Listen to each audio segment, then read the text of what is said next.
is in Indonesia, and they are the largest among the white cockatoos. Go Chamos! There you go, the show has officially started. Round for Chaco.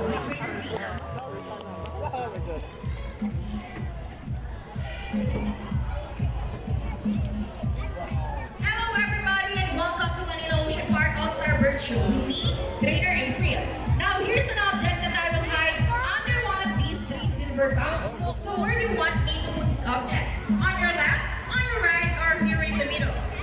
Now which side? Left, right, or middle? So let's play right here. Now let's cut our second bird, Dazzle. Dazzle is our silver-breasted cockatoo, scientific name, Kakatuan Manila, commonly average with Butas forest along the east coast of Australia. They are very loud birds and can make almost any sound. They typically feed on seeds, nuts, fruits such as durian, papaya, rambutan, and they also have corn.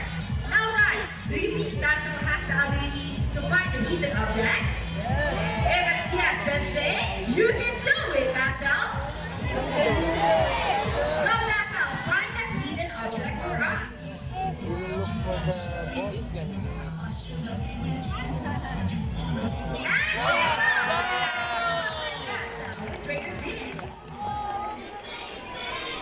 Now, our next featured birds are just like a married couple, monogamous, meaning they will be partners for a lifetime. Pretty romantic, right? But as any couple will attest in a relationship, there will always be battles. Sassy and Rocky are beautiful pair of great couples. They will battle out to see who's the best in a basketball game. But before we start this battle, I'll be dividing you into two groups. All the girls will cheer for Sassy. Come on girls, let me hear you say Sassy, Sassy, Sassy! Sassy! and all the boys will cheer for Rocky. Come on boys, let me hear you say Rocky! Rocky! Rocky! Rocky! Alright, birds ready, trainers ready, set, go! Here's Rock on his first ball. Whoa! Rocky! Rocky! Rocky! Rocky! Rocky!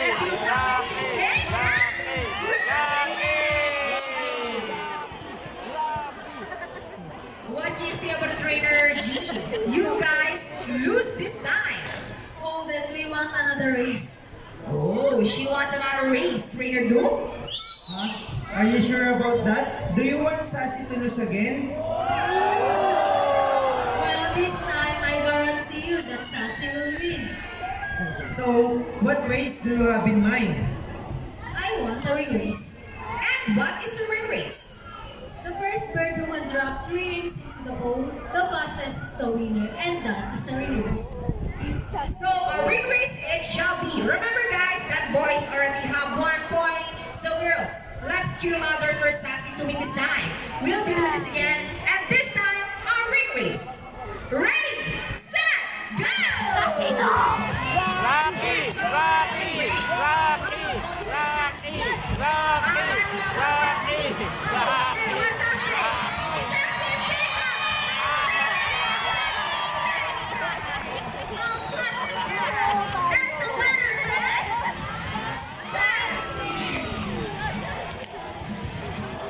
What do you say about the trainer Do? 3 rings at the same time.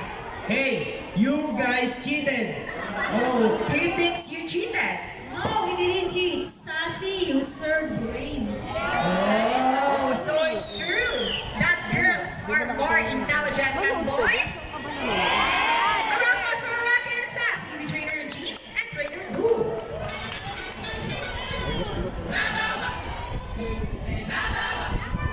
Parrots are particularly known to be intelligent and perceptive. That's why we continue to enhance their skills in object board. So here's Sassy once again, as she will show us how intelligent she is by putting the ship back to its correct spot. Just like Sassy, green macaws are from South America. They are known to be the gentle giants of the parrot family. It is because they are the second largest next to the highest macaws. They can grow up to 92 centimeter length and can keep up to 8 years old. Scientists they usually eat seeds, nuts, salts, and minerals along their flavor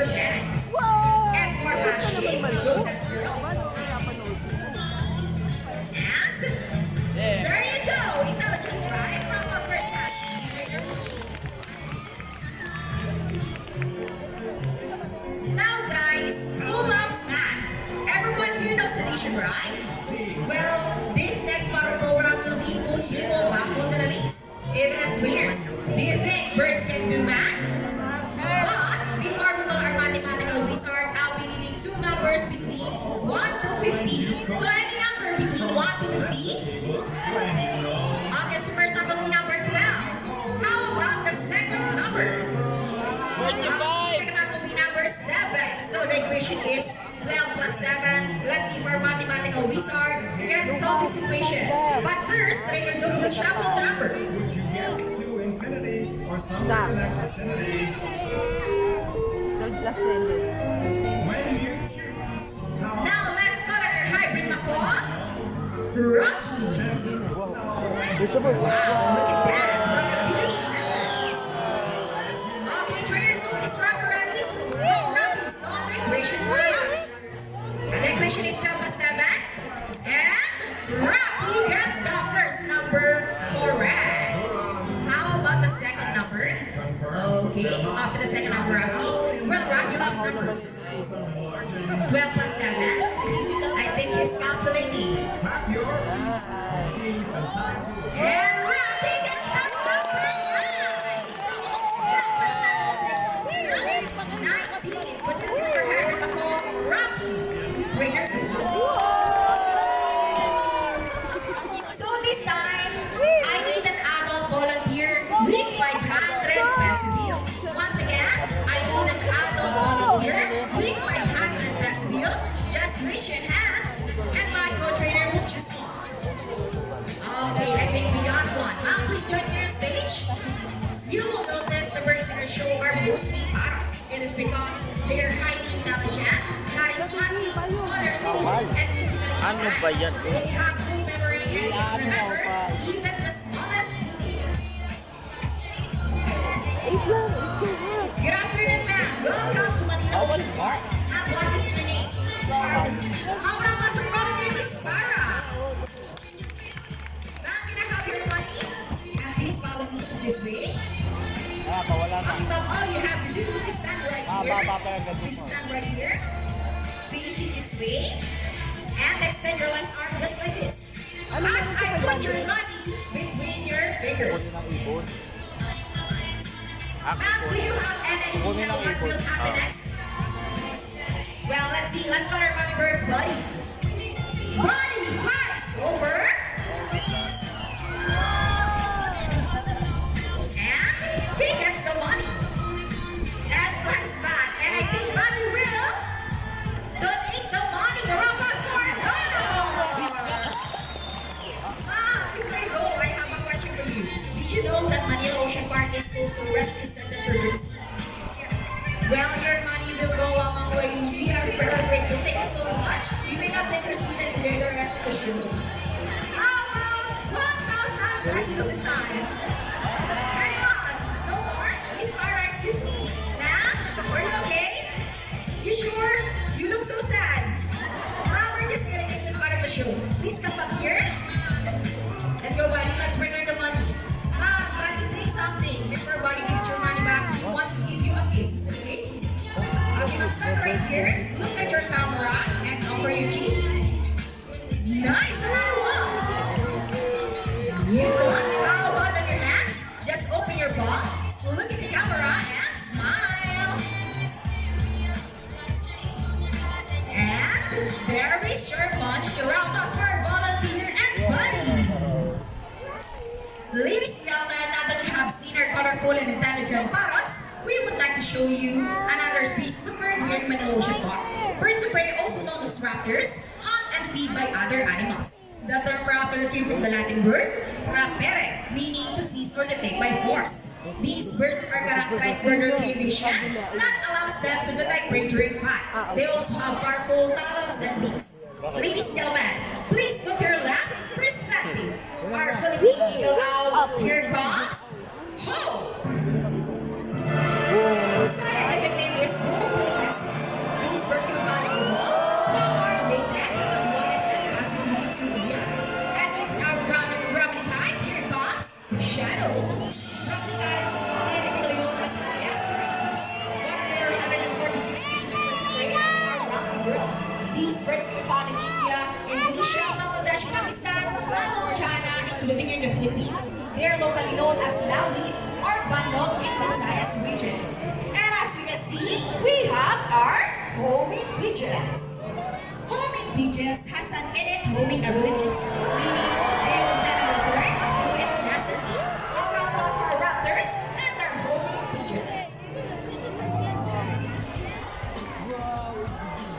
Here in Manila Ocean Park, we believe there is hope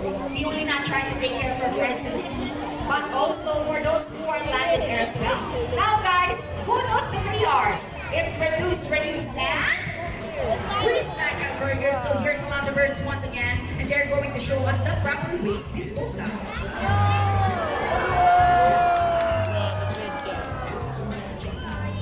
Balik pa isa. Galing.